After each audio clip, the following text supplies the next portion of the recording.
This is the Misdirected Mark podcast, a podcast about gaming, game mastering, and entertaining you, our listeners. We are explicit, you have been warned, and I'd like to thank Mike Willard for letting us use his music on our show. Now let's pick up those mics and get on with this thing. Okay, El Ceviche is going to try and pry the door open. So, as you pry open the door, what you see inside is an immense control room. Walls, with giant monitors, rows and rows of like all sorts of controls of some sort, keyboards, things like that. Several humming machines covered with what looks like modern Tesla coils and Van de Graaff generators are, packed into the back of the room. Smell of ozone fills the air along with a chemical stench that's coming from like a bubbling vat attached to some sort of cannon that's like on the far end of the room. And there's like a dozen minions, like all clad in their form-fitting black and purple leather and spandex uniforms. They're all working on different parts in the room. And standing on a raised platform at the far end, surveying the entire room, like overlooking all the operations, is Count Merlot. Well, Gigglestick is going to follow El Ceviche through the door. It's about time. I was hoping we'd finally get to the man in charge. We've been chasing him long enough. Give it up, Merlot. You got to stop before more people die. Merlot spins and looks at the two of you, and like just kind of a look of disgust as like seeing you now here in his lair. His leather cape like flares open to reveal like all the different gadgets that he's got like hooked to him. And with his black gloved hand, he raises a steel cane and points it to the monitor, which shows a small college town. Die? Of course people will die. They die every day. That's what I'm going to fix. No more wars. Healthcare for everyone. No more poverty. My brain neutralizer will make everyone obey. Schoolville is just the first step. The first step. All your experiments have killed more than half the subjects. And the rest have no free will. Merlot leans on the cane, staring at the two of you with pleading eyes.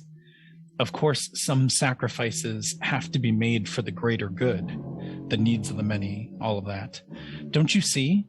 They can't have free will. That's what causes them to be selfish and desperate. Free will causes people to hoard wealth and resources, causes them to act selfishly. Free will is what got my precious Martha killed.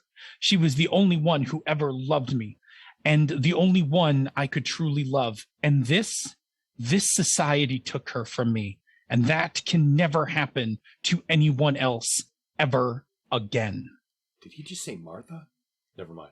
You know Gigglestick and I can't let you go through with this. Merlot stands straight, raises his cane overhead. So be it. Minions attack. With a complete utter dedication, right? As soon as he says attack, they like turn and just run towards you, picking up anything that they can as they're like rushing towards you to hit you with. More minions. Here we go again. And with that, welcome to the 445th episode of the Misdirected Mark podcast. Tonight we return to our breakdown of adversaries by examining using fanatical enemies in your RPGs. Along the way, we'll take your suggestions, comments, and examples live from the chat room for life on Twitch before heading into the after show. But first, my name is Jerry. My name is Phil. And I am Old Man Logan. Welcome again. Welcome. Let's do our temperature check, see how everybody's doing. Phil, how you feeling? Well, you know what? I'm okay. I am, emotionally, I'm pretty good, other than just cranky about being at work. That's just going to be ongoing. I just, not happy being at work. I am actually a little sore. Like the setup at work is worse than my setup at home, and I'm starting to feel it. And I don't have an easy way to fix that. So, it's okay. Like by the time I come home and kind of like lay down, stretch out or whatever, it's fine. But like at work, I'm like, I'm just annoyed at work. Like I'm annoyed at every part of it right now for being there, and it's fine. But otherwise, I'm doing great, feeling healthy. Staying healthy, masking up, all that stuff. How about you, Bob? Physically, I'm a hot mess. My back is just like, stop, please. Don't do anymore. Just don't. Sorry, back. That's not going to happen for a while. I'll try and take it easy on you. But yeah, there's still plenty to be done. So mentally, I'm pretty good. Super excited because everything is rolling. So, I'm excited, but tired. And otherwise, pretty mellow. Jerry, what about you? I'm doing pretty good. Mentally, I'm okay. Things are rolling along at work and at home. Had a nice weekend. Today, I'm just having a little bit of a weather thing. Here in Buffalo, we've got a little bit of an up and down with the rain and the humidity and everything. So I'm a little stuffed up. So if you hear me sneezing or if I suddenly go mute, blow my nose, you know what's up. I'm very nasally tonight. But that'll clear up. Temporary thing. And it's still better than it used to be years ago when I was like this every single day. My wife changed my meds and I'm a much better person for it. I'm feeling pretty good. Just a little bit stuffed up. So let's get on with this thing. Yeah, the weather in Buffalo has been just, between the mediocre. Mediocre is a good word for it. But it's the humidity that aggravates me the most because we'll have like all of this, it'll be kind of moist and then we'll have this moment of respite where it's like, oh, now it's dipping down. The humidity's like only 45%. And it lasts for like a couple hours and it's like, I'm back. And then it's like, oh.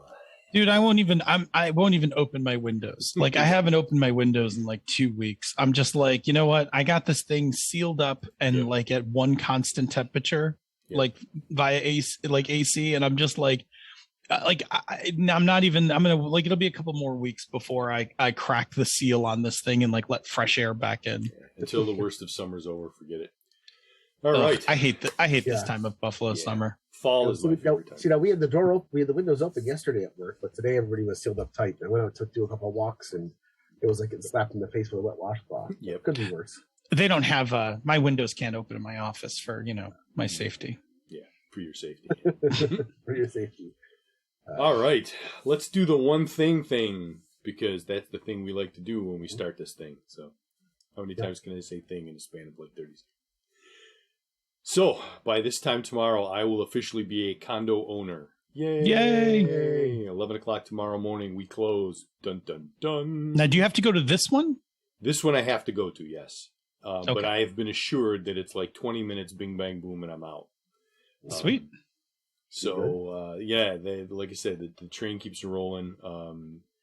Lots of stuff left to do, but the excitement is building and... I officially already don't own my home anymore. That's all taken care of. And tomorrow I will be a condo owner, and I'll be living between the two of them for like 2.5, 3 weeks. Loads of fun. Oh, yeah. Loads of fun. Jerry, what about you? This weekend we did a Lego night on Sunday. My friend Tim, who I've known since I was like 5, came over, and we do this. We're going to start doing it a little bit more often. We do this about once a month where we just get together. We had to put it off for COVID. We just hang out on a Sunday and we either watch a movie or just sit around and catch up and chat. And each of us builds Legos. So he's got the collector's edition A-Wing, which is, I don't know, like 2,500 pieces. And I'm starting to build the Parisian restaurant. So we both sat there for about 6 hours and got about halfway done with our projects. We just had a good night. But it was a nice kind of de-stressing, chatting with friends, talking game theory and music and movies and everything else. And cool. So it's just it's a fun... I've discovered that like you put an adult in a room and give them some Legos and we're going to have a good night together. Doesn't matter what we're doing. We're going to build stuff, take things apart, whatever. So it's a good time. There you go. Yes, I'm glad everybody caught on to the Martha thing. Thank you. Bill? I also noticed that the entire plot from that opening was stolen from Stargirl. Was it? Yeah. I guess it was. That was the big plot. Pretty much, that is true. I was trying to come up with a villain with a slightly sympathetic backstory who was still being horrible. So, that was pretty much Stargirl. Yep, that's pretty much it. Spoilers. Don't worry. Giggle Stick and Elseviche will be back in future intros. So, Bill, what'd you do this weekend? My one thing is Boyfriend Dungeon. Boyfriend Dungeon's out. It is a very interesting mix of a Hades roguelike and a dating sim. where you run around in dungeons, and by dungeons, at least the first one is the mall, fighting monsters, which are like summoned by your own insecurities. And then you meet sexy swords that turn back into people and go on dates with them once you're out of the dungeon. It is delightful. It is not without its own controversies. So there are people, there is a bunch of things going on in the background. Some of the content warnings weren't strong enough. I think I'm from my position, I haven't played so much yet where I've gotten to any of the really creepy parts, but I guess there's like a little bit of stalkerish behavior going on with one of the characters. I haven't quite reached that part, but I only got a couple plays in after I downloaded it. But I believe the developers are addressing it, so they're going to take some action to bump up that content warning and those kinds of things. I will say overall, I think the game is actually quite enjoyable.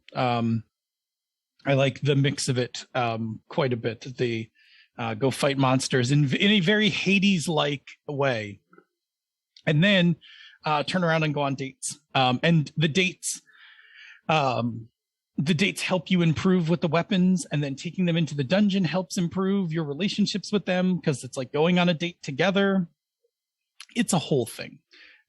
Anyway, it's delightful. It's out on a whole bunch of platforms. I was super pleased to find out it was available for Mac. I think it was written in Unity, so it's pretty transferable across platforms. So I think you can get it like on your Switch. You can get it on Mac. You can get it on, I got it through Steam, so you can get it through Steam, that kind of thing. And it was pretty reasonably priced. I think I paid $17. So I'm looking forward to getting some more plays of it. I haven't really had a lot of time. I had other stuff we'll talk about in the community corner going on, so I didn't get quite enough plays of it, but I'm excited. I've been following this game for a while. I think the premise is ridiculously fun, and I'm all here for it. I'll be honest, not when you said boyfriend dungeon, not what I thought it was when you got the description. In fact, that joke is right in the beginning of the that joke is right in the beginning of the game, where one of the characters tells you like, oh, like the in thing to do in this town is to go to dungeons. And then there's like this bizarre look, and he's like, no, not sex dungeons. Like, so aww. That joke is already dealt with. I feel betrayed. I think there are different games for that. Sure there are. Anyway, let's roll over to announcements before we hit the feature segment. I would like to, I'm going to add one that's not on here, but I'm going to start with Jim Still Likes Games. Jim likes games, who is part of our Slack community. And Jim is just amazing. He is an avid / rabid gamer, playing all sorts of stuff, and selling all sorts of stuff. Works, I believe, for IPR. Super knowledgeable about gaming industry and all that. Jim has got a newsletter that you can subscribe to, and you can go, we've got the link for it, but it's like Jim Likes Games, substack.com, and you can go like just put your email address in, and then like when Jim writes a thing, you'll get an email with the article. Cool. So I definitely signed up for that. The other one I just wanted to bring up really quick is Breakfast for Pancakes. Yeah. PK Sullivan has a second video up on making bread pudding. That was actually pretty enjoyable. I actually enjoyed that one quite a bit, and definitely would have had some of that bread pudding. Like I like bread pudding to begin with, but that particular recipe was interesting, and I definitely would have taken a run at it. So nice job once again, PK. Nice. I have never personally been a fan of bread pudding. I am very, very particular about pudding. When someone says the word pudding, I have a vision in my head, and it's like Jell-O pudding. Like it's smooth, it's creamy, and like anything that's got chunks or texture in it, other than like rice pudding, bread pudding, no tapioca, no. Oh, I love rice pudding. I love tapioca pudding. I see bread pudding as more of like a really soggy, like muffin more than a pudding. I kind of it reminds me a lot of like when you soak a pancake in I was gonna say too much syrup. There's no such thing. Because when you soak a pancake in syrup, it's that kind of consistency to me. I've had good ones. I've had bad ones. If it's, I'm sure his is going to be good. But if I know that if it's bad for me, the texture combined with the wrong flavors just makes it taste a little gooey. But his looks amazing, and I would love to try it. And he gave us a preview of, I think, what's his third one that he's doing today, or is that? We won't talk about it, but he if you're a member of the Slack room, you can see him talking about the next show that's coming up. Yep.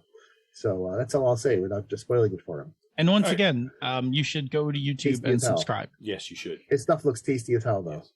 Our last announcement, there is a Kickstarter going on right now for Get Bit, which is a family-friendly fun game from Dave Chalker, where you are swimmers and you're trying to avoid getting bitten by the shark. And it's adorable, it's fun, it's fast. And this is an updated version, a remastered classic, as the Kickstarter page says. And it's got an expansion now with some new mechanics added in, and you can add a player playing the shark, which is super exciting to me. Sit down and try and eat your friends at the table. So the only kicker, get it? Pun intended. It's only a 16-day Kickstarter. So if you're hearing this on the podcast drop, 7 days are already gone. So you've only got 9 left if you want to get on it. It's super reasonably priced. It's like $24 for the full boat with the original game and the expansions. So, go check it out. It's a great little game, great for families. Throw this down on the table and have a lot of fun. I've had a copy of it in my gaming kit for many, many years. Yep. It's an easy one to take to cons. It's a great one to play with younger players. Uh-huh. Like kids love the morbid theme of the game of like eating limbs off of swimmers trying to run away from a shark. I don't know what else to say about it. I like everything about this game. Yeah. Like it's easily like in my like personal Hall of Fame of board games. Like I like this game a lot. Yeah. Good times. All right. So that'll do it for the announcement. I just did the thing where I clapped. I clapped. There. Feel better? Rob is going to stab me with a fork right in the eye. Sorry, Rob. I have this thing that I didn't realize I was doing. I don't know if anybody watching the show or listening to the show caught on, but apparently at a lot of the breaks and junctures between segments, I clap. And I've been trying to fight it. And I don't know why I do it. But anyhow. It's interesting. I don't think I knew that, but now that you've said it'll be impossible for me not to know. So it's a problem, or? It's just weird. Why is there a clap there? There doesn't need to be a clap there. It's just, it's just weird. Yeah, it's part of being you. So. Yeah, well, I don't like it. I'm going to excise it. I'm going to cut it out with a knife. Okay. This is our workshop, which means I'm going to play this thing because we like it. Ready, Phil? Workshop! It's the Adversary Files. We're going to teach you about our new adversary tonight. It's the Fanatics. They believe so much that they'll do anything to get it done. And that's the big problem. Welcome to the workshop. Don't suck. All right. Well, we're back with another entry to our Adversary File. We haven't done one of these in a few months and thought it was time we had a new entry. So tonight we're going to take a look at the Fanatic. We're going to talk about what they are, how they work, and how you can get the most of them in your game. All right. And, of course, to get started, we need to define the Fanatic. So, Phil, let's do this one. Behold! You are in the presence of Definition Panda. Thank you. All right, let's get started with the dictionary definition of fanatic. A person filled with excessive and single-minded zeal, especially for an extreme religious or political cause. Let's pull this apart a little and unpack this definition. Excessive and single-minded zeal, right? This means the fanatic does not just believe in something. It means that every fiber of their being is committed to whatever it is they believe. They are not capable of moderate actions, right? Like They're not going to get involved in a letter writing campaign, right? Think extreme. All right, extreme religious or political cause. The fanatic believes in some sort of ideology, which we'll define really quick as a system of ideas and ideals, especially one which forms the basis of economic or political theory and policy. So the fanatic has some sort of ideology, something that they believe in. Even if the belief is personal, again, they don't do anything moderate. So their personal belief will get transformed into an ideology because they're just not capable of doing anything in moderation, right? So in Jerry's opening, right, the death of Martha, which, was, we can attribute to some form of capitalism or something like that. The Count Merlot's solution for it is to wipe out free will, right? Just, has a personal, issue that then becomes like a full ideology, right? This ideology that free will leads to greed, that, greed leads to excess, and that all of that fuels capitalism. And then that's how Martha dies. Okay. Next up, let's define the word radical. Advocating or based on thorough or complete political or social change, representing or supporting an extreme or progressive section of a political party. These are people who believe in an ideology and want to create change. Radicalization, then, is the act of making someone into or someone choosing to become a radical, usually because they've been exposed to an ideology that strongly appeals to them. So let's talk about some fanatics that might be familiar to you from games and media. The first will be Skynet from the Terminator series, Magneto from Marvel Comics, depending on the different Marvel comic, Killmonger from the Black Panther movie, Cybeck from Star Trek V. God, it's so awful. Can't believe you put that on there. I couldn't help myself. It's so bad. I know. I'm sorry. The Maquis from Star Trek, the various Next Generation, DS9, and Voyager. Carly Morgenthau from the recent Falcon and Winter Soldier series. Saw Gerrera from Rogue One. And if you play Eberron, both the Lord of Blades and the Emerald Claw are both different types of fanatical adversaries you're going to encounter in the game. All right. So with those terms set, let's take a closer look at the fanatic as an RPG adversary. Jerry, lead us through what makes a fanatic tick. All right. Well, first of all, the fanatic's going to be all about their ideology and their commitment to it and what they're willing to do as part of that ideology. So here are going to be a few things that best define a fanatic. Right. So like you said, Jerry, they have an ideology. And this is probably the most important thing you need to know about the fanatic when you're creating one of these, or when you get one in a published adventure and you need to kind of get in their head, right? You need to find out their ideology, right? They're going to believe in something. And again, it's going to be radical, right? It's no moderation here. Whatever it is, it's big and it's sweeping. And if you're making a fanatic, right, you need to kind of define this up front, right? Because it's going to drive and shape the rest of this character. And we're going to talk more about that when we get into advice for running fanatics. What's the next one, Jer? Well, they're going to have a goal. And this is going to be something that's going to revolve around the idea that a world would be a better place if my ideology was in place. Is it not going to be something moderate? They're not interested in a 30% reduction in carbon emissions, but they want to do something severe, like ending all use of fossil fuels on Earth with extreme prejudice. Yeah, exactly. They have means to achieve that goal, right? Having a radical ideology is good, but you have to be able to do something about it, right? So the fanatic needs some kind of means to accomplish their goal, right? So they could be a genius. They might have superpowers. They might have money, which is its own superpower, or followers, or some combination of these things, right? So they could have some sort of superpower plus some money and followers. Whatever it is, they're not just angrily, posting 1-star reviews on corporate sites, right? They have a way to get this shit done. Now they're going to have some sort of radicals to help. There's a chance your fanatic could just be a loner, but normally they're going to have followers or minions who can be radicalized to their cause. Now, not all their followers have to be radicals. Some could just be mercenaries who are paid. A good example of this would be Hydra in the various Marvel Comics universe, where some of them believe strongly in the Red Skull's nihilistic view, and some of them are just in it for a paycheck. Like, who is it? Bob, Agent of Hydra, I think is one of the characters that does that. Hydra Bob. Hydra Bob. So you can see both sides of it. And then you're going to have radicals are going to be an extension of the fanatic.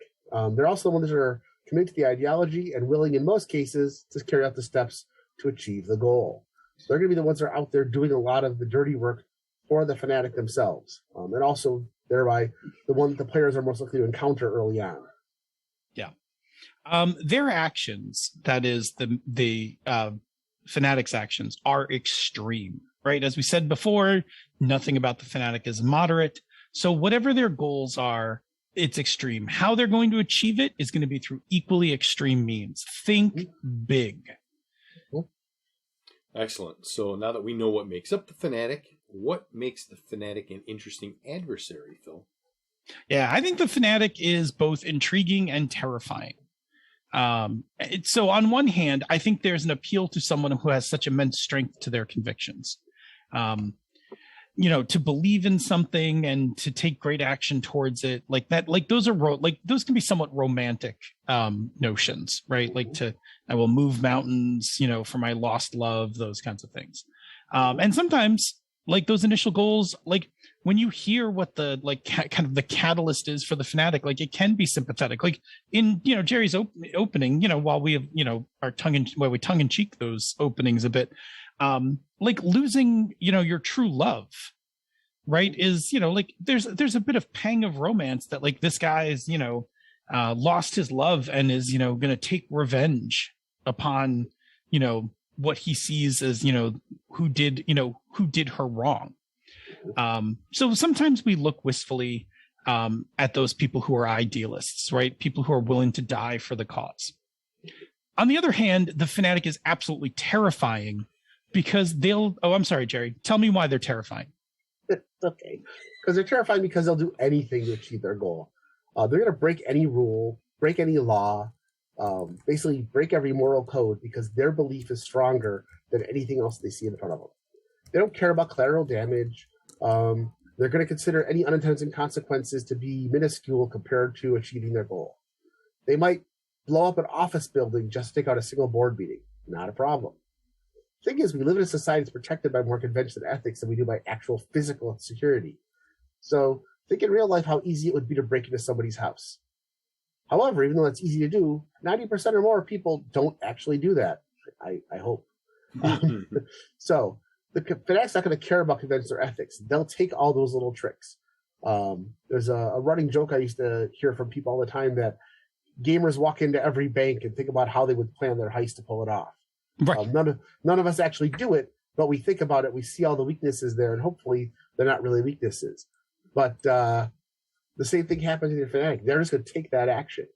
They're going to attack that person that just walks on the street. They're going to blow up that building. They're going to take that person hostage. They're going to level an entire city block just to get back at the one person they need to have out of their way. That's going to be the Fanatic. And worse, their ideology is giving them their own set of conventions and ethics that they use for justification. And a great example of this is Dr. Doom from the Marvel Comics, who still thinks to himself that the world would just be a wonderful place if everybody just let him rule the thing. Yeah. And it's hard to pin down whether Doom is a fanatic or just a mastermind. Early Doom, I think, was a fanatic. I don't know about him now. I have no idea. But 80s Doom definitely believed that the world would be a better place if he was in charge. And as a matter of fact, if you look at things like Triumph and Torment, where he brings Doctor Strange to Latveria and shows him, like, look, yes, we don't have free press, but everybody's fed and everybody loves me here. I mean, I go out on the street and people run up to see me, and little girls give me flowers because they know that I'm just the best thing for them. And he believes that. And so do his followers. The people that follow Doom, a lot of them follow him because they believe in his cause, not because they're terrified of. Some of them are. But I can't speak for modern, and I'm not putting it down as I don't know what Doom is like today. But I know that back in the 80s and 90s when I was reading comics, Doom was definitely a fanatic. and tried to convince people that his way of life was just going to be the thing to do. So, what about a fanatical mastermind? I mean, oh yeah. I mean, look, that's the thing, right? Like we did say, right, a fanatic has to have the means to do this, right? So, in the case of Doom, right, he is actually also a mastermind, right? Because he's brilliant. Okay, the fanatic is never the bad guy in their own eyes, right? They believe that they are the misunderstood hero of the story, or that in the end, people will figure out that they were right all along, right? Like, even if they're thought to be wrong now, when, my master plan is hatched and whatever happens, you'll all thank me later. Yeah. Right. They believe, like, they're totally committed to their ideology, right? And that their ideology is exactly the right thing to do, which puts the world against them. And this is part of what makes them a terrifying opponent, right? Because as Sun Tzu said, right, do not press a desperate foe too hard. When a foe is cornered, they must fight for their lives and will do so with the energy of final fear. If you force them to go down in a blaze of glory, they will do so, taking more of your troops than you might otherwise expend. This is what makes the Fanatics so terrifying. They're always cornered. In their own mind, their ideologies back them up against a wall. And so they're expecting that they could fail at any time because everybody's against them. There's a little bit of paranoia built into the Fanatic at all times. Absolutely. Yeah, so it's starting to look pretty clear that the Fanatic is going to make a good adversary. Clearly. What kind of advice do we have for getting the most out of them? Jerry? Well, first of all, the Fanatic's going to be a great adversary themselves. The extreme ideology is going to have them do all sorts of things that heroes are going to want to oppose. Murder, death, destruction, robbery, that sort of thing. All of that are things that they give characters a reason to oppose them in the first place. So the first thing you do, though, is figure out what their ideology is. Everything about the Fanatics is spring from this. What do they believe? Why do they believe it? And what do they need to make it manifest? Yeah, bit of a warning here. Ideologies that are like, so if you're making one of these characters, right?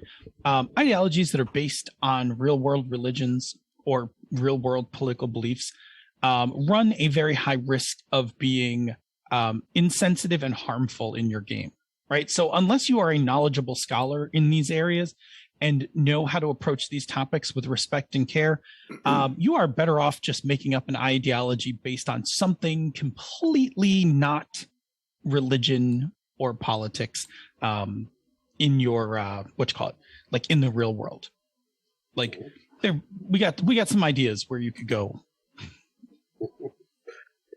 So here are some safer areas. First of all, you can pick the environment. Our Fanatic just wants to stop global warming. Or you can have technology. Perhaps the Fanatic sees the internet as a great evil. Or the flip side, the Fanatic sees technology as the next step of evolution and wants everybody to leave their bodies and download in their computer. Those could both be a technological Fanatic. Now, you might have a Fanatic who's involved with aliens or other dimensional beings.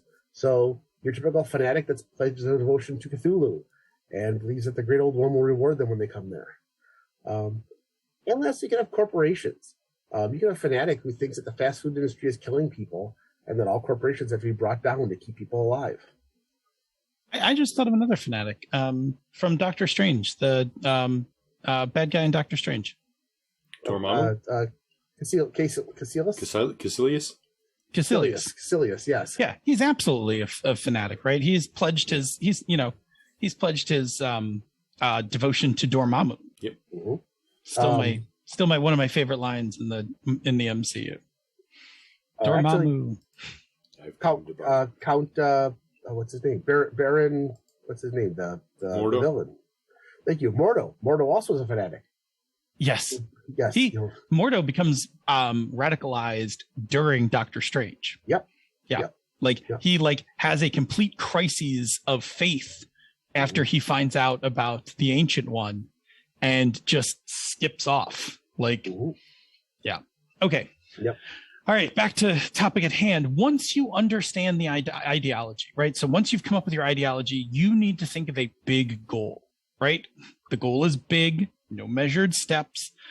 The only caveat to measured steps is if the fanatic is testing something out, right? So sometimes this is a good way to get players brought in, like ultimately the fanatic wants to do something like blow up a building, but they start by blowing up like a bus or a storage container, like something like they need to test it out, right? Like that might be the only time you find out if there's like measured steps, because they can't afford to have their big plan fail, so they might have to do a test run somewhere. Yep.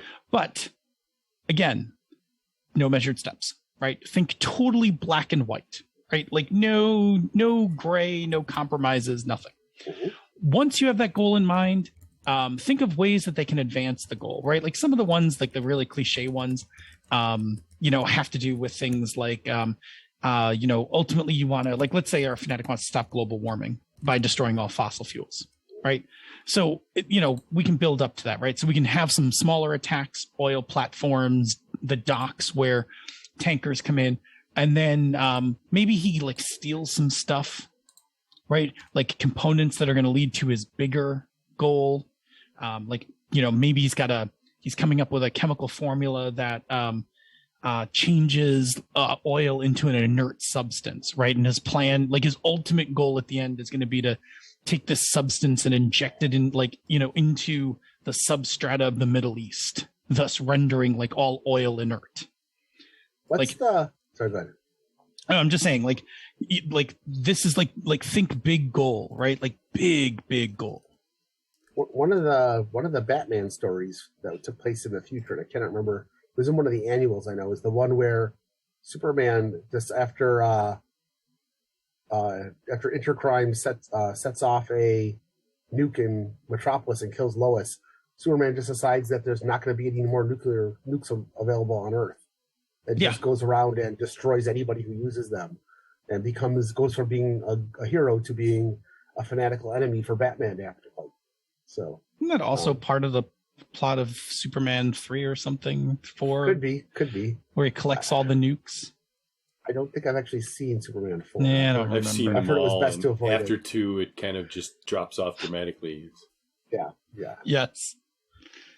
Solar Man, Superman 3. No, that was Superman 4. Superman 3 was the villain was Robert Urich and Richard Pryor. Robert Urich. Yeah, was he the villain in Superman 3? Wasn't he the one? No. Not Robert Urich. Who's Robert Vaughn? Robert Vaughn. Okay. Sorry. I'm like, Robert Urich. He was never in a Superman movie. It's Superman 4. Superman 4, The Quest for Peace. Yeah. That was Solar Man. Yep. That's Superman 3 is the one where the Ellingson worm completes its run and steals all the money. Yes. Yeah. That's they were not good. It's the same. I'm still upset that Man of Steel did not use Neil before Zod, but that's another story entirely. So the important thing is the Fanatic just has to have a complicated story arc. It's going to basically go something like this, at least as a framework. First, the Fanatic makes an attack or an attempted attack. And then the characters are going to discover or learn of the ideology of the Fanatic. And the characters have to determine the next objective that the Fanatic's going to be going after. And then they confront the Fanatic or their minions. And then either the Fanatic's successful or not their objective. And then there's finally a confrontation at the end, where either the Fanatic gets away to pursue their ideology, the Fanatic gets captured and has to escape, the Fanatic is killed, or the PCs screw up majorly and the Fanatic succeeds. Then you have the aftermath of what happens if the Fanatic succeeds. That could be its own little campaign. Sure. If you want your Fanatic to be a one-shot, have them be ready to die for their convictions, right? Remember, they're always cornered in their own mind. So going out in a blaze of glory is totally in character for these guys. Yep. But if you want them to be a recurring adversary, then you have to allow them to escape or be captured. Now, they can always use a radicalized lieutenant for the encounter, allowing the Fanatic to keep going. So the story arc, the Fanatic, similar to the Mastermind, is going to use their radicals to carry out the early attacks, so they don't just get taken out in the first encounter. I let you build up to the big reveal of who the Fanatic is too. Yep. Oh yeah, yeah. I mean, I mean, in Iron Man 1, right, the 10 rings. Yeah. Right. And then like what we find out is like in Iron Man 3, right, we think it's the 10 rings only to find out that like it isn't, right? It's just it's just another asshole capitalist. Yeah, it's just right? another asshole capitalist with a chip on his shoulder. It's AIM. They're AIM in that one. Well, it is AIM, but it's just once again asshole capitalist. Though. Yeah, not the AIM. Until they give me beekeepers. Yeah, it's like Scooby Doo, right? Like they pin it on the foreign terrorist, and then when they pull back the mask off, they're like, "Oh no, it was just an asshole capitalist." It was old time. man Jenkins all along. By the way, I saw a news release that apparently Ben Kingsley is in the new Shang-Chi. Oh well, that's fantastic. That's hilarious. Wow. So I'm excited to see that. Yes. So all right. I have to imagine that the Fanatic is not so one-dimensional that they can't be an ally. What do you think, Phil? Yeah, absolutely, right? Look at Saw Gerrera from Star Wars, right? Like, absolutely can be an ally. The key for a Fanatic that is an ally is that the Fanatic has to believe in something that aligns with what the characters do in the game. It doesn't have to align perfectly, right? There can be some differences. But again, one person's terrorist, right, is another person's freedom fighter. Yep. Right? Not to be too flippant about that, but like look at Saw Gerrera, right? Like to the Empire, Saw Gerrera is like this, absolute radical. Even to the rebels, even to the rebellion, the rebellion's like, ugh, Saw Gerrera guy. Like, but he's like useful, right? So they can't write him off. They're like, ugh, like, guess we might need him, right? But he does some pretty horrible things in Rogue One. Exactly, right? But then they're also like, but he kind of does what we need him to do, right? Mm-hmm. Right. Yep. So that's going to be the key for your Fanatic as an ally is getting the belief structure lined up. Now, the Fanatic can be a strong ally because if the characters are doing something in alignment with the Fanatic's beliefs, the Fanatic's going to be all too happy to help, right? And because as we said early on, they have means, it means that the Fanatic will be able to provide things like resources, intelligence, items, those kinds of things. Like, like you need to know the patrol patterns for, this Imperial base. Yeah, Saw's people know all about it. Like they've been making hit and runs on that place all the time. They know all the guard rotations. And if, Saw's in the right mood, probably going to share that info with you. Yeah.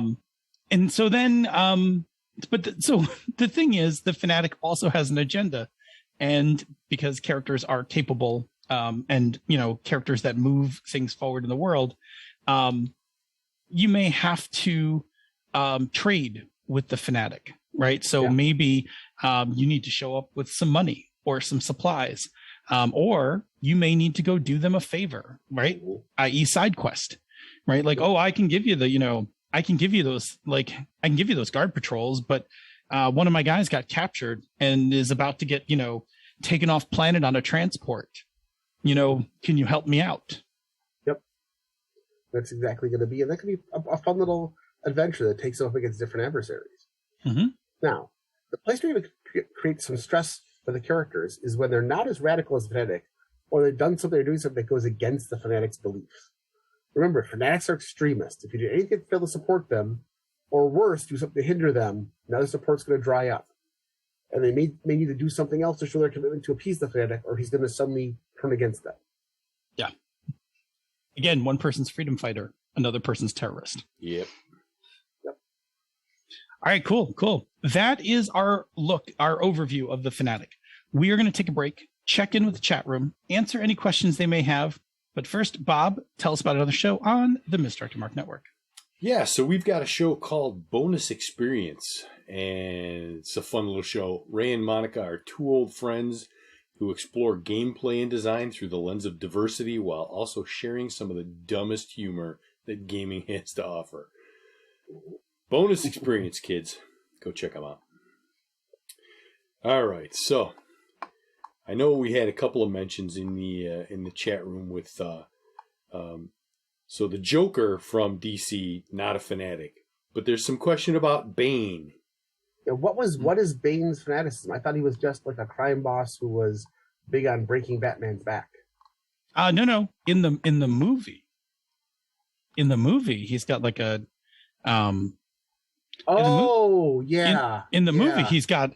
So I think in the movie version of him, he's then he's definitely either a fanatic or a radical, right? Like because he's all there to I'm gonna open the prisons and I'm gonna set you guys free from oppression and like the normal people, like we're gonna go back, we're gonna have a new order of things. I'll be honest, I keep forgetting that was Bane. I don't think of that as Bane. It's a great character, but I don't think of that as Bane. That is a really good point. That's why I apologize. You're right. That is actually the entire League of Shadows are fanatics across the board. Oh, totally. Ra's al Ghul all the way on down. Yeah. So the only thing I remember about Bane from that movie is you couldn't understand a word he said. I was born to it. Oh no, I love that. I can understand. I love that voice. It's like, I love Tom Hardy in almost anything he does. So. Yeah, it's Tom Hardy. Like I'm all call it? I'm all good for Tom. I also love Bane Cat. I'm just gonna say that if you haven't seen Bane Cat, look it up on the internet. Bane Cat's hilarious. So I guess somebody's gonna have to look that up, but I'm not gonna be the one. Yeah. So no, I think Bane from the Nolan movies is definitely a fanatic. I think that the Joker actually I think is a characterization we have not done yet, which would be the terms. I don't have a better term for it, so it's somewhat gendered, but the Madman. I also probably think it's probably the least sensitive. Like we'll probably need to do a little work on what the best term is, but the Joker's insane. Like, and the thing about the insanity, like that kind of villain, which shares some of the things from the Fanatic, is that like I'm just gonna say Joker, but we're gonna mean all of those kind of villains. Like they also don't adhere to social norms. Right. They also are incapable of understanding or incapable of caring about collateral damage, things like that. Like we're looking at the Joker, Hannibal Lecter, right? Like the sociopaths. I would put the Joker and Hannibal Lecter in two totally different categories. Hannibal Lecter very much cares about collateral damage. He only hurts people that are directly opposing him, and that's it. That's the whole point of the books. That's the reason why. That's the reason why he ends up with Starling and why she ends up. Spoiler alert for a book that was. That's why she goes off with him. Is that if you look at him, the only people he ever goes after are people who are either other evil people or people that attempt to keep him from doing what he's doing, or people that actually abuse him. He doesn't go after innocents who are just. He doesn't go after bystanders at all. So he has an ideology, but it doesn't take much to wind up on the "you opposed me" list, right? Like the guys who guarded him in, Silence of the Lambs, like he beat them and ate, cut their faces off and stuff like that with little to no problem. They left. That's because they left part of it in the book, and even if you watch the movie, they don't treat him well. They don't treat him with respect. Sure. I'm just saying, I don't think he's a fanatic. I think he's much more of a mastermind. Well, I think he's a mastermind, but I also think he's a sociopath. He's a sociopath. That's true, but I don't think he's a fanatic. I don't think he's a fanatic. No, I don't think he's a fanatic either, right? I don't think he has. Okay. I was talking about characters like the Joker, like Lecter, like characters whose characters. Right. Yeah. Characters whose mental composition allows them access to great evil. Right, because that is different. Yes. Yeah. Yes. And that's different from Doom, right? Like it's I'm trying to think who's a good Marvel version of that. Sociopath. I mean, Sabretooth is pretty. Fool Killer. What's that? Fool Killer from the Jessica Jones series. I mean, if you're talking about insanity, Green Goblin, and lack of regard for anything. What about like a Cletus Cassidy, Carnage? Like he'll kill Green whoever, Goblin. whenever, whatever. Yeah, Green Goblin is like the as another one. I think Green Goblin. I think Carnage. I see more of just being a psychopath more than a sociopath.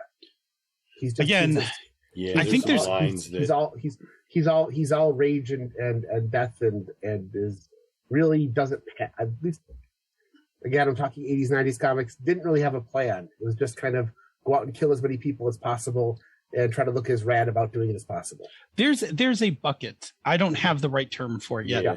There is a bucket of your mental illness is the fuel for you being the villain, right? Yes. That's going to be a very, very thin line to walk for a show. I'm cautious about it, but there's definitely a grouping. Yeah. Which is where I would firmly put the Joker, right? The Joker, I think, is one of the iconic versions of that. And, depending on which Joker, it gets worse and worse, right? Like the Frank Miller Joker is, Apocalypse. Blake Ryan put an Apocalypse. As a fanatic? I'm not sure what he would put. I would put Apocalypse as a fanatic. He's got an ideology. Yes, he does. Yeah. He's actually not far from Magneto. Yeah, there's some similarities there. Yeah. Yeah. All right. All right, we should probably jump into part 2 then. Sure. Very good. All right, good discussion, though. As we return to the topic of Fanatics, we're going to do our round table, which is going to be a little shorter. It's not quite as round. Maybe kind of an oval table. No, that would be maybe a triangle. No, not even a triangle. And anyway, question number 1. What is your favorite Fanatic, either from media, one that you've GM'd, or one that you've encountered when playing? All right, I'm going to leave the best one for Phil, who's Magneto. Okay. But in gaming, I think I'd say like the Lord of Blades in Eberron. Eberron is designed so that Keith Baker made it so that he didn't nail anything down really hard because he wanted GMs to be able to make it their own and not break canon. So depending on your Eberron campaign, the Warforged are anywhere from a group of basically sentient golems who are in a bad situation, all the way up to some games play out where they have a really horrible life of near slavery and constant prejudice. But basically the Warforged are never in a great position in Eberron. And the Lord of Blades, who is a very powerful Warforged living out in the Wastelands, wants to end all that. Except that his answer seems to be anything he can do to kill off all the other races to achieve freedom for his people. And that's what makes him terrifying. He is willing to wipe out entire towns. He's willing to kidnap and torture people to make them do what he wants. Depending on what exactly is going on, he has different motivations. And this is compounded by the fact that depending on what you choose for the Lord of Blades, he's either a powerful Warforged or he's the spirit of one of the last artificers trapped inside of a metal body. There's a bunch of things, but at the end of the day, he wants freedom for his people and will do anything possible to achieve that, including sacrificing his own people. He'd rather have them dead than serving the fleshy ones. Yeah. In media, I think my favorite media one outside of Meg would probably be JD from Heathers. He had a statement to make. He had an ideology. And that movie is all about how his means just keep escalating and escalating until he wanted to blow up the entire school. And he was a fanatic who really believes that what he's doing is for the betterment of the world. Of course, at the end, it doesn't go that well for him. But I liked him as a character. To me, he's the most fascinating character in that movie. But not that there aren't other really fascinating characters in that movie. But interesting way to do that. That's Christian Slater's character, those of you who've only seen Heathers once or twice. So those are my 2 choices. Phil? I'm just looking at the chat room who mentioned the Jem'Hadar. Mm-hmm. So the Jem'Hadar are absolutely fanatics, right? Yes. Like their devotion to the founders is, unwavering. In fact, even where the Vorta are, a bit hit and miss, the Jem'Hadar are like staunch, right? Yes. Like I love that one where they go on the mission with the Starfleet people, and right at the end, the Jem'Hadar just kills the Vorta. Yep. Yeah. He's just like, he's no good. Just wastes them. And then they're like, we'll literally just wait for the rest. Like, we'll wait for a pickup. And if I remember correctly, that was Link from the Mod Squad. It was. Yes. Who played that Jem'Hadar. Anyway, Yes. Favorite Fanatic, right? Jerry mentioned it. In media, it's Magneto. I've always loved Magneto. Mm-hmm. When I started reading the X-Men in the 80s, I actually had I for a long time was like, well, I see his point, right? Like, Magneto was never a full bad guy to me. Magneto was like, well, you sent the sub after him, like, so yes, he crushed it like a tin can and put it on the bottom of the sea. Like, you should have known. Like, so like when we get into the movies and things like that, like I've I have a strong love for Magneto in almost all forms. I love him in the original X-Men movies. I love him in the First Class. Fassbender, like I love Fassbender's Magneto, and he is absolutely a fanatic, right? Like he's a fanatic on several fronts, right? So yeah, I think Magneto's fantastic, and I did see a Twitter thing that went by the other day that was like, as time goes on, I start to agree more and more with Magneto's politics. Yeah. Like, yeah. Well, I mean, that's the thing, is that the best fanatic you make is the one that your players can sympathize with. I mean, look at the number of people that looked at Killmonger and said, he's got a point. He's just using the wrong methods to achieve it, kind of thing. There's a lot of people who liked Killmonger a lot. I mean, MCU Killmonger's fantastic. Like, I love that character, right? And which is why when he dies at the end, like, you feel bad. Like, it's not like, like when Obadiah Stane dies at the end of Iron Man 1 and you're like, woohoo, light him up. Like, when Killmonger dies, like, you feel for him. And so does Black Panther, right? There's nothing. It's it's a very different and again, we see, that's the thing that we said earlier in the segment about there's a thing about feeling there's this mixed feelings about sometimes you are terrified by the fanatic and sometimes you are you have sympathy. Okay, so I do love Magneto in many different forms, all the way up to when he was, leading the X-Men during a stretch of the 80s. In gaming, one of my favorite fanatics are the Greys from Conspiracy X. You don't know anything about them in the core book. And then when the supplement comes out, you find out that the reason they even came to Earth was that humans create this psychic static that is killing their planet. And their solution is just like wipe out humanity. Like humans are basically killing us. We have no choice. We're just going to wipe out humanity, not research solutions to see if we can make a defense against this psychic, stuff or whatever, or what we can do with humans, but like, just, we got to get rid of them. So, in my campaign that I ran, back in the late 90s, we did a whole arc during the course of a summer. I think Bob will remember this, the Summer of the Greys, where the Greys were, it ultimately led to the Greys were trying to create an extinction level event on Earth by pulling a comet, psychically pulling a comet onto, like, to hit Earth. And before that, they were trying to release a grain blight to wipe out all food production in the U.S. They had a couple of other things along the way, but they were dedicated to wiping out humanity. Like, they weren't there for any other reason. So I liked them. Like, I liked them because I thought that was, like, they were going to go big or go home, right? So, like, when the players figure out, like, oh, they've built this telekinetic lens and these lenses are, like, made of coral and it's the size of an island, and it's here because it's going to pull a passing comet out of orbit and steer it at the Earth. It's like, oh, we're on. Like, this is going to be, big battle. This is the big, it was the climax of that campaign for the summer. All of that. It was a lot of fun. That's the plot from Shadow in the Sky from Pathfinder. The Dark Elves want to drop a comet on the Elven homelands. Yeah.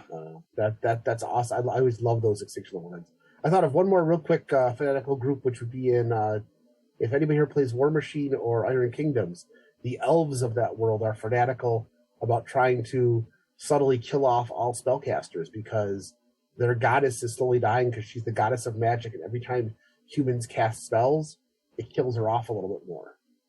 So all the elves are secretly trying to wipe out all the human spellcasters, who are kind of the core of the game, because if they don't, eventually their goddess will die. Interesting. And it makes for a very interesting alliance between humans and elves in the game. So, and that's part of the fun. They should always be interesting, not just adversaries. So. Yes. All right. So question number 2. What do you think is the biggest challenge in running or going against a fanatic?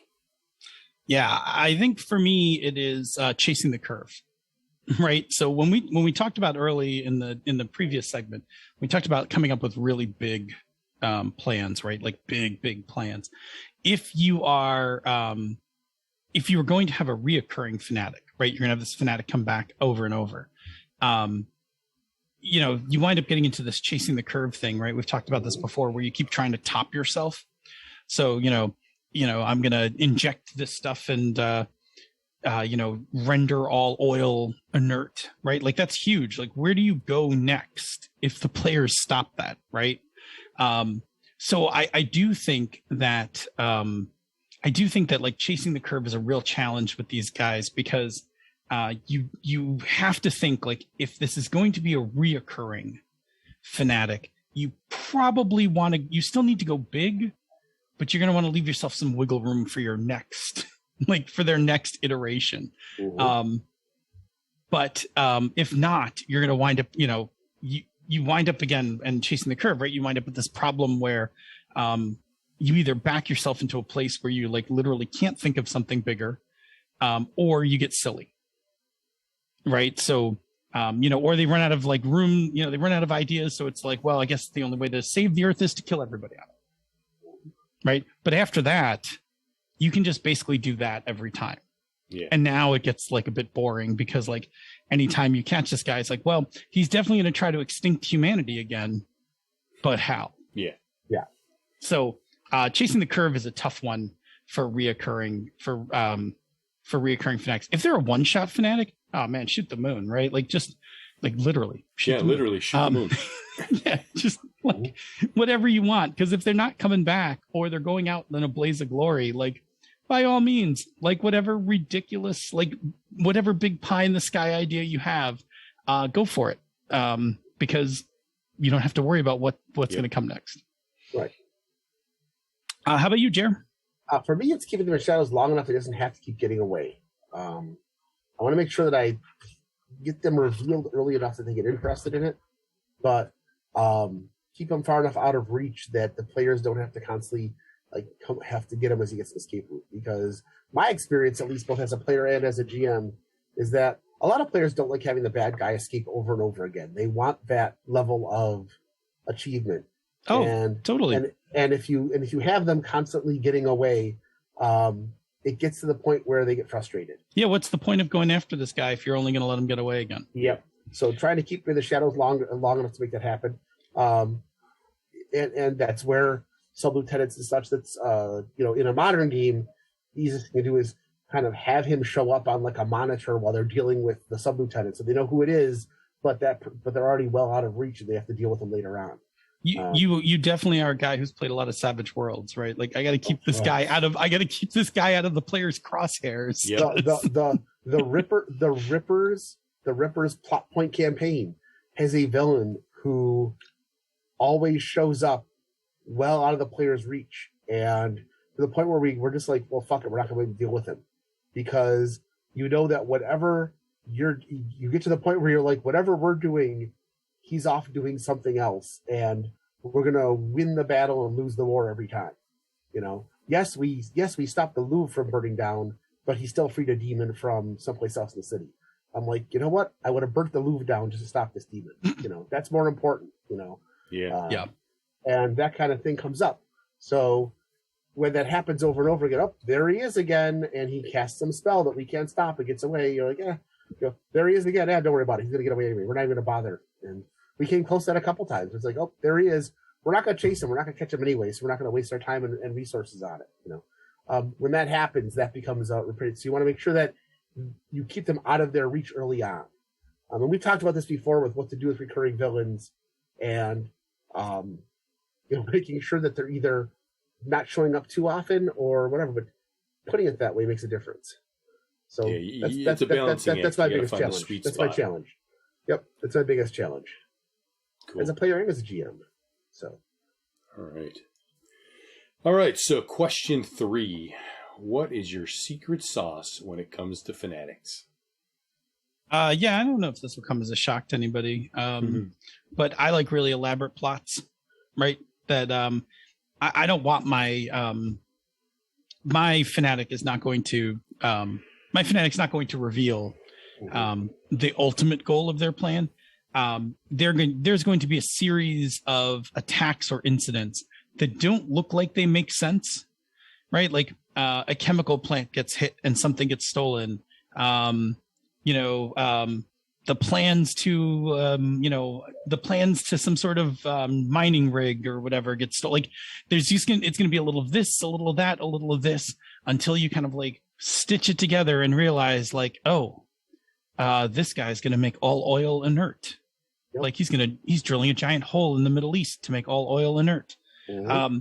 Cause what I love is, I love when players like put that together, right? Like when the sudden realization of the aha moment. Oh no. Like it's like, oh, it's bad because the Fanatic's running around doing stuff. But then like when you finally piece it together and you're like, oh no, it's way worse than you thought.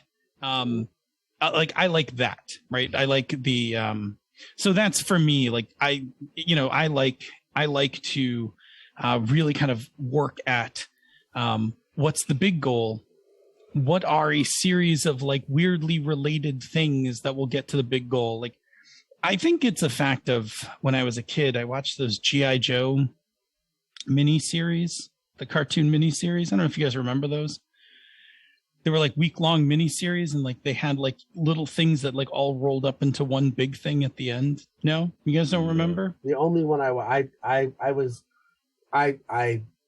you older folks. No. I'm not old. This is gonna make me sound like a hipster, but by the time G.I. Joe came out, I'd seen enough like Star Blazers and Battle of the Planets and anime that like G.I. Joe was just. I'm sorry, it was stupid for me. Of like they're shooting lasers and nobody gets killed, and so I didn't watch it. So the only one I watched was G.I. Joe the movie, which had an amazing opening. That's the one with Just a Man where they turned Cobra Commander into a snake. So I've heard the story. Apparently there was a Weather Dominator episode series that was like a long. Yes. And you had to like find all these components to put it back, like to put it together, kind of thing. Anyway, it has always been one of the things I've done is like if there's going to be a big thing at the climax, we're going to do a whole bunch of little things in between, like as our rising action. All right, that's my secret sauce. What about you, Jer? Coming off the right sympathetic motive. I want my players to feel like the Fanatic has a good motivation or even good intentions, but is just too willing to do anything to get there. I want them to see the Fanatic as somebody who, this could have been a friend of ours or an ally if things hadn't gone the wrong way and now they're pushed over the edge. Because that gives them a chance to kind of discuss what's going on and why, and see this as somebody who's more, who they're more willing to discuss and talk with, and can lead to some great role-playing encounters when they're either talking to the Fanatic or their followers.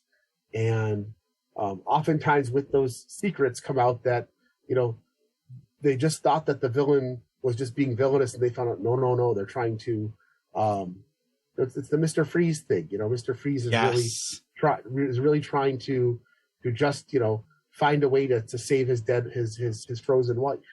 And, and that's it. And anything that could, and if only he had, the resources and money and access to technology that would save his wife. Except this guy dressed like a bat keeps coming and beating up all the time. If only he could find a millionaire who could give him money. Anyway, that's exactly the thing. I mean, people sympathize with Mr. Freeze because he takes extreme actions, but he's doing it all for love. And that's a great motivator. And it's always a good motivator to start up with. Sure, So, absolutely. Hey, that's what if the Fanatic was already an ally? What if they were on the team until his beloved Martha got killed? Oh yeah. You know, there's a hook to keep the party involved. Oh, that's always fun. Oh yeah, that's the like Gone that. Rogue. Yeah. Yeah. I like that. Oh, I would totally like. I mean, that's even more. Yeah. Whatchamacallit? That's even more gut wrenching because now you've got we could do that's another entry into our adversary file, the Fallen Hero. There we go. Oh, that'd man. be much easier to do than the Joker one. Yeah, put a pin in the Fallen Hero. The Fallen Hero is definitely that is a way to go. We could totally do Fallen Hero as an adversary concept. Yes, that's a good one. I'm already brimming with ideas. I'm trying to think of media characters, which is definitely a sign we should probably get out of here, right? Yeah. Oh, not at all. Good ideas are always a good place to start. Yes. So, yeah. Wrap us up, Jer. Well, that was a look at the Fanatic. Yeah, we hope the next time you want to have your characters face off against a Fanatic, that this information will be helpful. Yeah, and now we're going to go check one more time with the chat room before we head over to the conversation corner. So Blake Ryan said, Mrs. Bennett, Elizabeth's mom, was she a Fanatic? And I have no idea who he's talking about. The Pride and Prejudice. Her whole obsession in the entire book is to get her daughters married off. Okay, see, classic literature is not my bailiwick. I gotta say, Pride and Prejudice is a pretty decent book. It's a lot of fun. They made a couple of really good movies out of it. There's some really interesting characters. As much as that's not really my thing, I think you'd really like Pride and Prejudice, especially the one with Colin Firth in it. It's really well done. And it's funny too. So is the book. Gotcha. I think Blake Ryan or somebody early on, is it Blake Ryan who made the comment that the villains for the Die Hard movies are Fanatics? Yeah. No, they're not Fanatics. They're pretending to be Fanatics. Yes. They're just capitalists. Yes. Yeah, I think that's that's Hans Gruber's whole shtick in the first one, right? Yeah. He wants all the, he gives that list. Yep. Like I read it in time. 16 members right? of the Asian Dawn. Right. Yeah. I think the only ones that might be Fanatics might be the villains in Die Hard 2. That's what I was just going to say, that they were more politically motivated than because of what happened to them. Yeah. But Die Hard 3, the whole revenge plot is really just an excuse to get money, and he admits it. Yep. Die Hard 4, it's just a revenge plot. Die Hard 5, God only knows what the hell is going on in Die Hard 5. The general in The Rock. Yes. He's a fanatic. Definitely a fanatic. Yes. Definitely. I like that. Yep. Although he's also a fallen hero who becomes a fanatic. Yep. And then wavers at the end because he really can't do he can't do it, and it's his lieutenant who's hell bent on finishing. One of his radicals takes up the mantle. Yep. Yeah. Boy. Yeah. As far as Die Hard 5 goes, though, they wanted something out of a vault deep inside Chernobyl, and I don't remember if it was money or if it was something else. It was money. It was money. Yeah, it was money. I don't remember the rest of that, because that, out of all the Die Hard movies, that one messes with reality the worst. Oh my god! I mean, it had the potential with the father-son stuff, and then it's like, oh, we're just gonna suck the radiation out of the air with this vacuum. That's not how radiation works, kids. No, I also think they screwed it up with the father. They broke the father-son rule that I always talk about. It's no fun to watch our characters bitch at their family for 2.5 hours. That's of all the movies, The Autopsy of Jane Doe did it right, which is father and son disagree on something.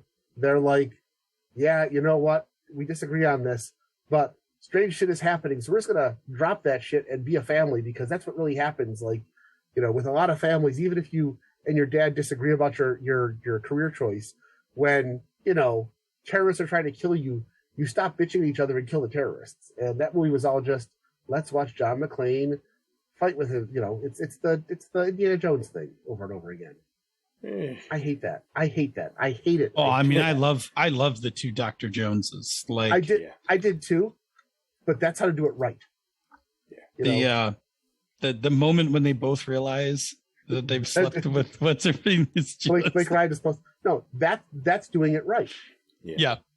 But look at Die Hard 5, The Mummy 3, Indiana Jones 4. It would be very hard to screw up that between Harrison Ford and Sean Connery. Like, so it's still my favorite Indiana Jones. Mm-hmm. Good stuff. It's very good stuff. Cool. Roll us over. All right, let's roll over into our conversation corner. All right. So the ongoing saga of Bob Gets Ready to Move continues. The purge is escalating. I had a dumpster delivered today. It's a little dumpster, so it's only like half height. I forget what the tonnage is on it, but there's enough stuff that needs to get thrown out that I figured a dumpster would be appropriate, but it doesn't need to be huge like a regular size one. So that's sitting in the driveway now. As I mentioned at the top, closing tomorrow on the condo. And then, of course, having a locksmith come out tomorrow after work to change the door lock for me so that I can have my own key with my own lock. Because you never want to keep the existing lock. You never know what kind of... No. I did the same thing when I moved into my house. You should get yourself one of those smart locks. I don't know if I'm ready to go that deep into the rabbit hole. But yeah, it's this is the week of like escalating stuff because I got, after the closing and the locks tomorrow, I think I actually have some stuff being delivered tomorrow and Thursday that I have to go and pick up. Friday afternoon, the cleaner is coming out and the Verizon guy is coming out to install Fios. Saturday, my furniture, my living room set and my bedroom are getting delivered. So like this whole week is just chock full of excitement and busyness. And then I got to start slowly migrating shit over. I finished up season 2 of Discovery today. The season 2-part finale was just glorious. It was one of those like where you hit a certain moment and you're like, oh, and then it's like, yeah, that makes perfect sense. Like, yeah, but I didn't quite put it together originally. Like, oh, yep. Okay, gotcha. So that's all good. Looking forward to a new episode of What If tomorrow. Mm-hmm. The first one was glorious. Can't wait to see the next one.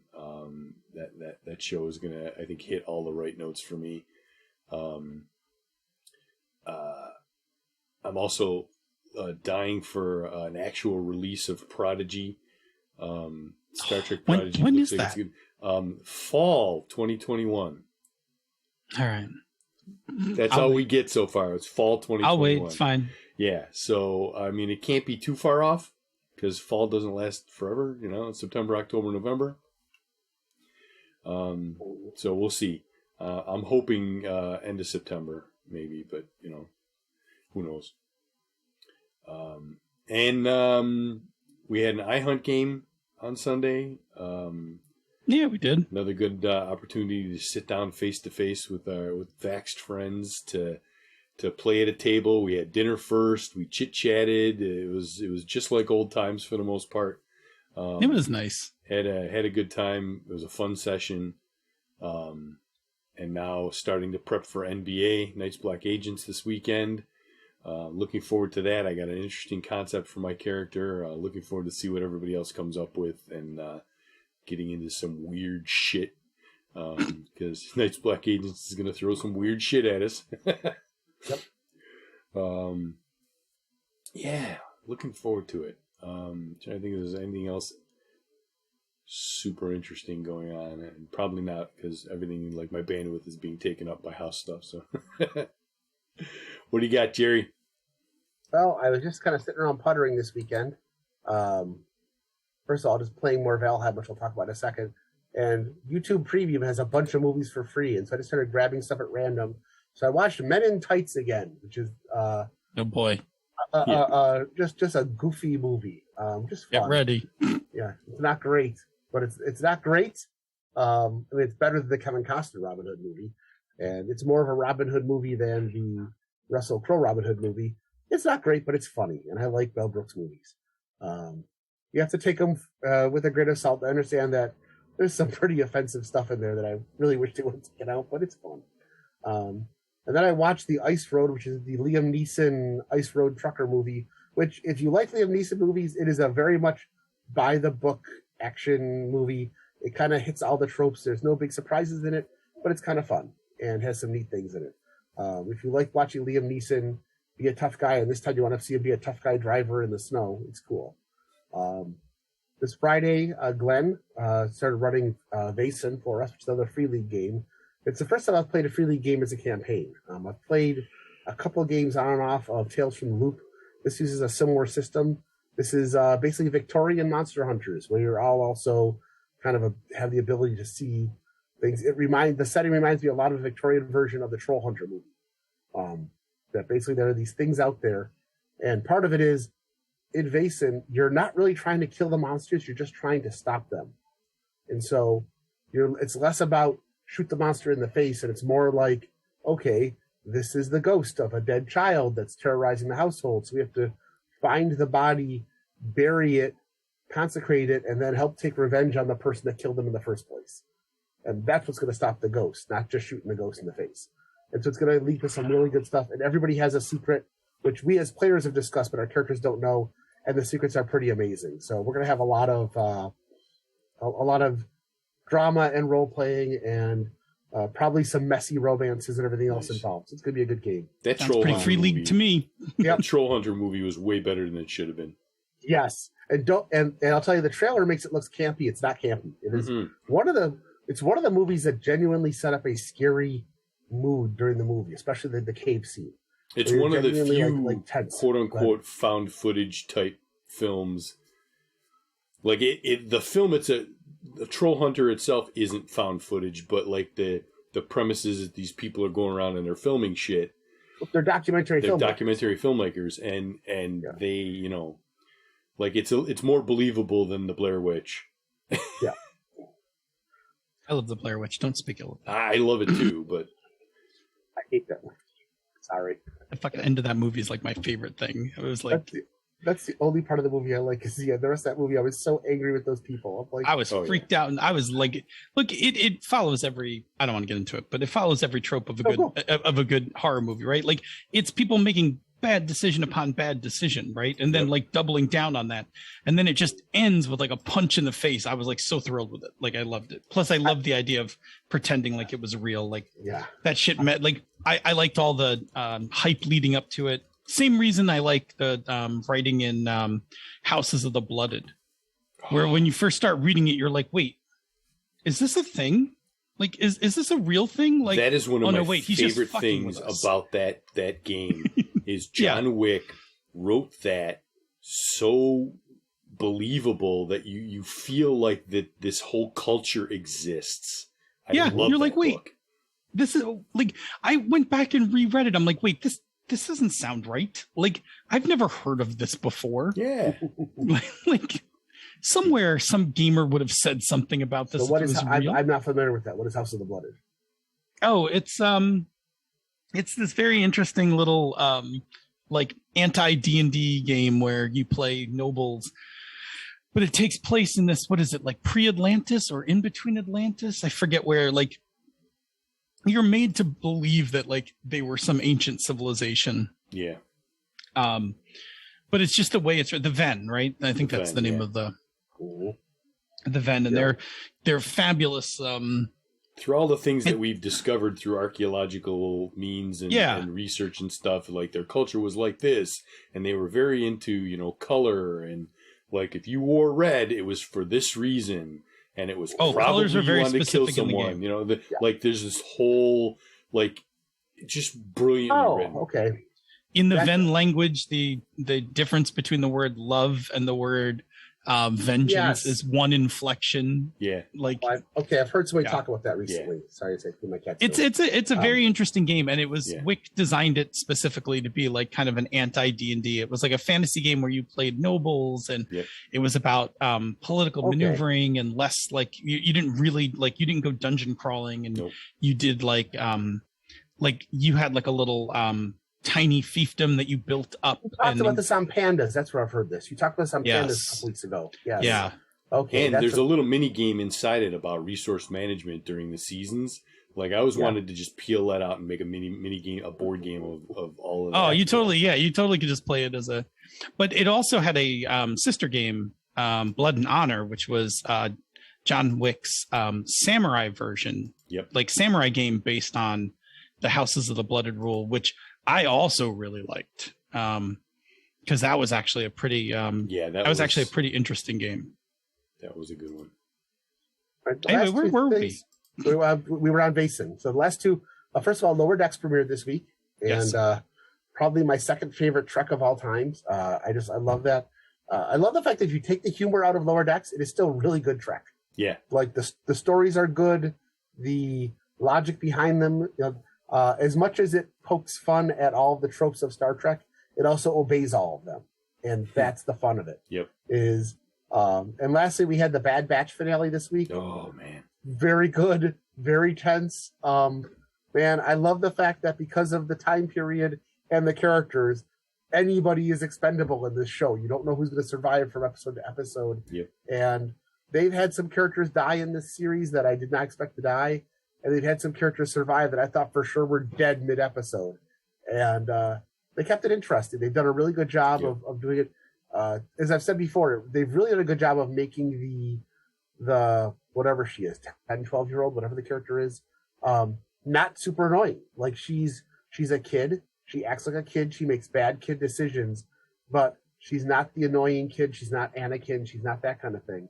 I mean, they're following the Star Wars premise, which is have a bunch of badasses, inject small child involved, or small child or cute robot or whatever, and go from there. Or small child and cute robot. Yes. Oh, yeah. They got Gonki. I love Gonki, the Gonki. And Easy. Easy is cool. Oh God, Easy was just yes. And they do a lot with it. I mean, this is good. This is good. It's good Star Wars, and I like it a lot. And the characters are all growing on me, and get some interesting reveals in the last two episodes about one of the major adversaries that is just interesting and also a little chilling. So just well done. So that was me. Phil? I got some overlaps with you guys. What If was phenomenal. I totally loved it. I have a crush on Captain Carter. Oh, yeah. Yes. Captain Carter could pick me up anytime she likes. Great episode. Yep. It was. I absolutely loved it. Lower Decks was great. I don't know how people don't think that the show is. I've seen people argue about this on Twitter. How Lower Decks isn't a love letter to everything Star Trek. Yeah. Like it is. It is 100% a love letter to everything Star Trek. And the episode was just phenomenal. Like, the Gary Mitchell reference. Yep. was so good. I love my job. Right, and how it escalates is just great. I binged a whole bunch of Discovery over the week. I pushed through, I think, most of season 2 through the course of the week.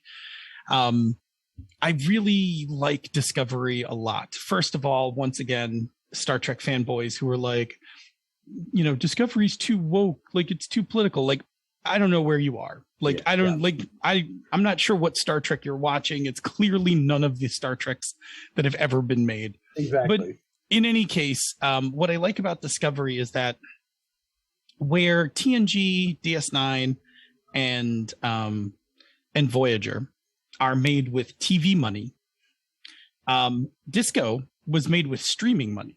Yeah. And a streaming mentality in mind. So, unlike the other shows, each season is 15, 14, depends on the season, episodes of one story. Start to finish, soup to nuts. And they're great stories, but they're also different. Season 1 Disco is, not that there isn't overlap and not that there aren't consequences for the things that happen in season 1, but season 2 starts with a completely new story. Yep. I was talking to Senda about this. I'm not going to give anything away, but I was talking to Senda about this this morning, and she's like, "Oh, I'm glad you're enjoying Discovery." She's like, "I just wish they would stop making Star Trek shows in the past and rather go like into the future. And I'm like, well, about that. Yeah. Well, I don't want to give anything away. But I also by not giving anything away, I think we've given something away.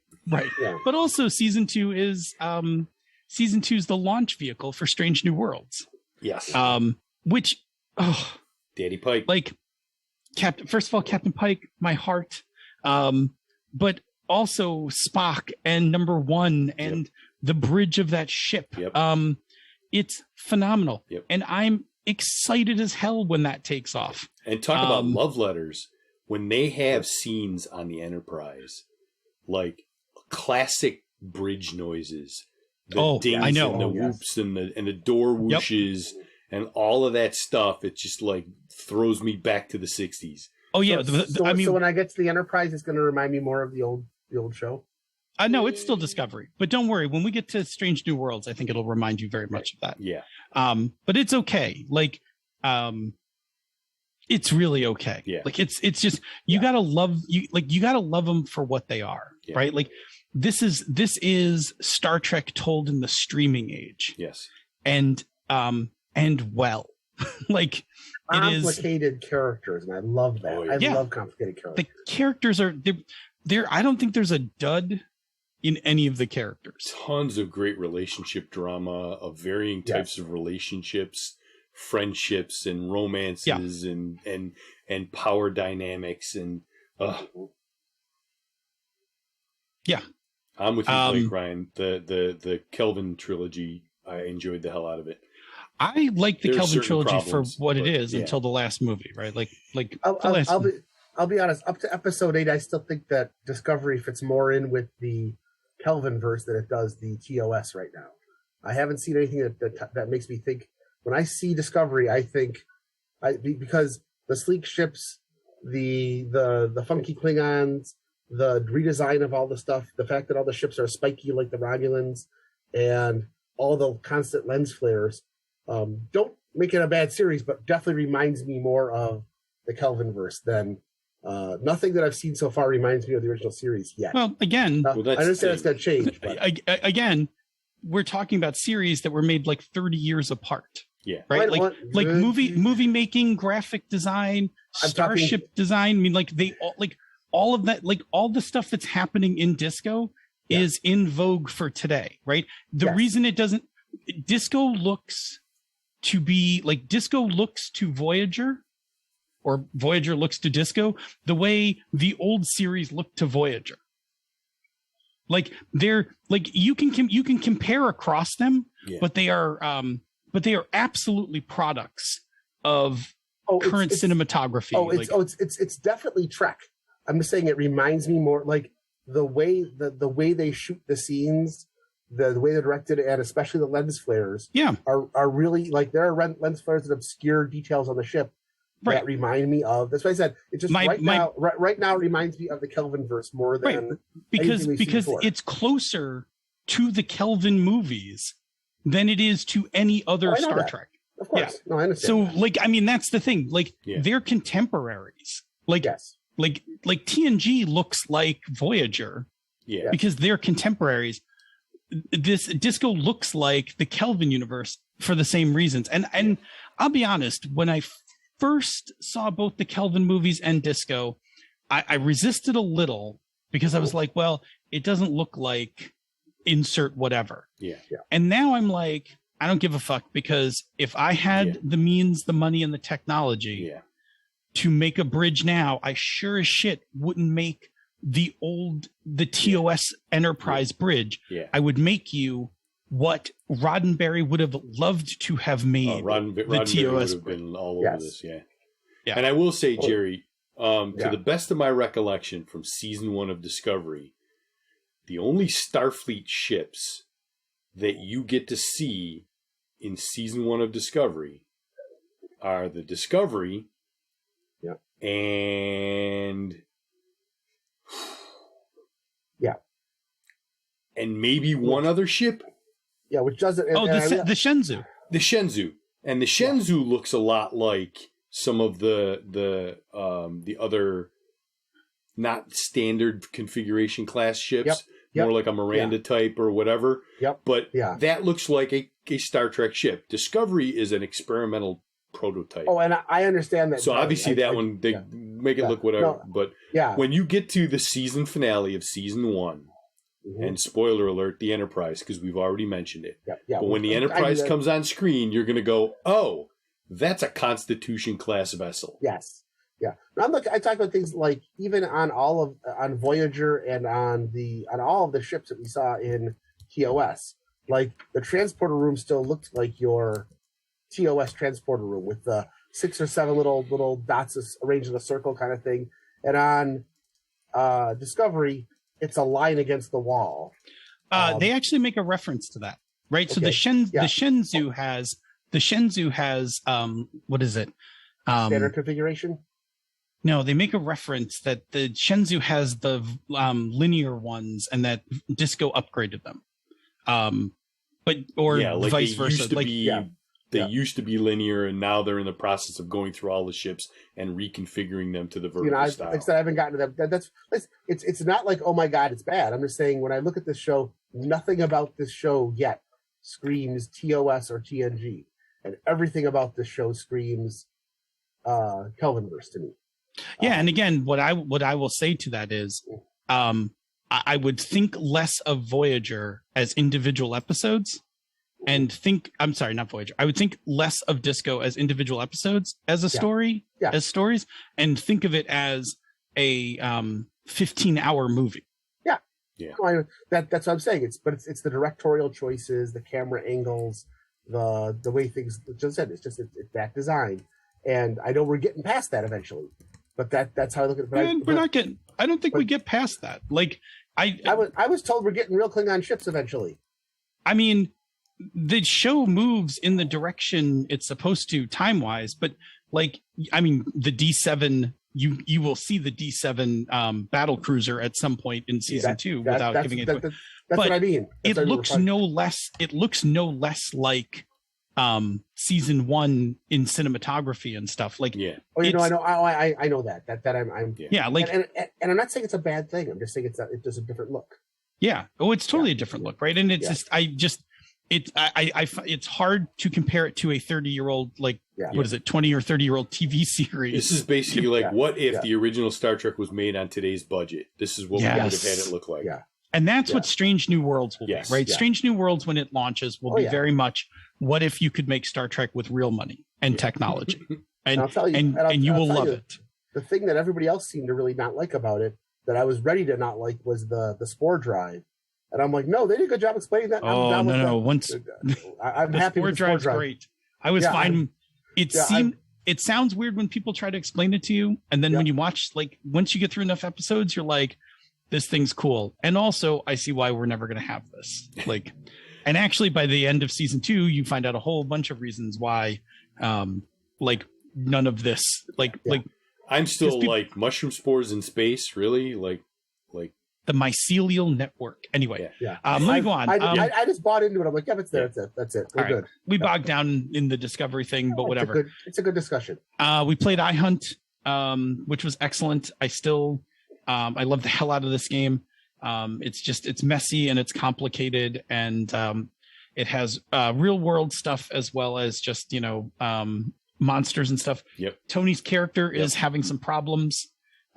He's not dealing well with the murdering of the wizard, who looked entirely too human. Yes, still a monster. Definitely a monster, and definitely not a good guy. But Tony's character is having some, which Tony brought on himself, right? Which I love, things I love about Tony in a game. But Tony's having trouble dealing with it, and is fucking things up, like fucked up an encounter with one of his good friends, and is acting peculiar with you guys. Like, it's great. Yep. I've been working on reading through Night's Black Agents. It's not a small book. I'm working pretty hard at it. I am more than covered for getting through session 0. In fact, I did all my session 0 prep. I got my cats things filled out, and everything I need for doing character creation. And we're going to do backstory cards to do a shared history. with all the characters because I really like backstory cards. I think it was at Glenn's suggestion, and I was like, it's a great suggestion. We're totally doing it. Also, I finished building my RetroPie. RetroPie is fantastic. My daughter and I played it like basically all weekend. Played all sorts of things. Most notable, I played some Hydro Thunder on the Dreamcast, and also played a whole bunch of Soul Calibur. Forgot how much I liked Soul Calibur. Plays great on my big ass TV with running off the RetroPie. Played some other arcade games. Sadly, my Xbox controller is not a good controller for Tempest. Nope. It's way too fast. Like, you can't play Tempest. I was very sad. I love Tempest a whole bunch, but you really need that slow analog dial. Yep. To do it justice. When you hit the like little hat thing on the Xbox, it just like like zips around. You need one of the classic paddles from the old Pong game. Yes, from the Pong, not the 2600, because the 2600 paddle stops. Yeah. Oh yeah. You need the one that you need the analog one that just goes round and round. Yep. Would a rollerball work? Would a rollerball work? Absolutely. Well, I don't know if a trackball would work for Tempest, but you absolutely can if you have a trackball peripheral. Can hook it up to the RetroPie. So if you want to play Centipede, you can totally play it with the with the full trackball as it's meant to be played, yes. Right? Like to properly enjoy Centipede, one must be hitting the trackball around. But it's delightfully fun. I mean, it does remind me that a lot of 80s arcade games aren't that much fun, but there are some real gems in there that you can find. Plus, I think this thing has ports of Wolfenstein 3D and Doom, so you can, like, if you want to go. And Duke Nukem. What I did not realize about, I think it's the Dreamcast. No, I'm sorry, about the NES. There are so many licensed crossover games for that. Like everybody was getting an NES game made. Like, there's just so many like NES games about movies and whatever. Like, it's pretty comical, actually. And then they all look like Contra on some level, right? You're just side scrolling, running, shooting stuff. I did play some Excite Bike on the NES, which I always enjoyed. And then I played it for a little while, and I'm like, yeah, I used to love this game. I'm like, I did play the NES wrestling game, which was pretty fun, actually. I had it when I was a kid, and it's kind of ridiculous. And as soon as I have some patience to sit down and do it, I'm going to take a full run at playing the original Zelda. Because that game's great. But I also have to go look up how to find everything again, because there's no way at 49, I remember, where all those dungeons are and what bush you got to light on fire to find the flute and all that stuff. So I definitely am going to sit down and do it one afternoon. But anyway, the RetroPie, totally cool. I am actually very thrilled that I went with a pre-built image. I could have hand rolled the stuff myself, but the pre-built image is so good with loading screens and all the game info already loaded on it and all the tweaks to all the emulators. Like, it was it was totally good stuff. I think that's me. We should roll through the patrons, and then we can roll out of here. All right, so let us thank the following: Jim Fitzpatrick, Joseph Peralta, Carl Halperin, Michael Dinos, Michael Draper, my Brett, not my Brett, someone's Brett, Ninjabi, the Rainmaker, Richard Ruane, and Rory McLeod. And thanks to everyone for listening tonight. Indeed. If you are free on Tuesday evenings at 8 p.m. Eastern, 6 p.m. the Queen's time, you're welcome. Come join us live on Twitch, where you can chat with the other awesome listeners in the chat room for life and ask us the occasional question. And if you can't make a live show, check out our podcast each week, wherever you get your podcasts. Pick up some of the other shows in the Misdirected Mark Network, such as They're a Super Geek, Mastering Dungeons, Bone Sword Obsidian, The FM Gamers, Hannah's Talking Games, The Gnome Cast, John Who Hustle, The Lounge, Bonus Experience, and back episodes of She's a Super Geek. You can and should also check out our sibling podcasts, Tabletop Bellhop, The Knights of the Night, and the always amazing Gaming at BS. After your fanatic has declared what they're going to do to make the world a better place, and before they hit the giant red button to enact their plan, leave us some feedback. You can reach us directly via the old-fashioned email, mmp@misdirectedmark.com. Hit us up on Twitter. The show and the network is at Misdirected Mark. He's Robert M. Everson. He's GM Gerrymander. And I am DNA Phil. If you like what we do here and on the other shows in the Misdirected Mark Network, you can support our Patreon campaigns. Misdirected Mark, Mastering Dungeons, and Panda Stocking Games are all at patreon.com/MMP. Zhangu Hustle is at patreon.com/Zhangu Hustle, and Bonus Experience is at patreon.com/Bonus Experience. Patrons of MMP, Mastering Dungeons, and Panda Stocking Games get access to the after show, pre-production show notes, musical parodies, the Bamboo Lounge, and other special releases. This has been a Misdirected Mark production, the media arm of Encoded Designs. Mic drop. Yout.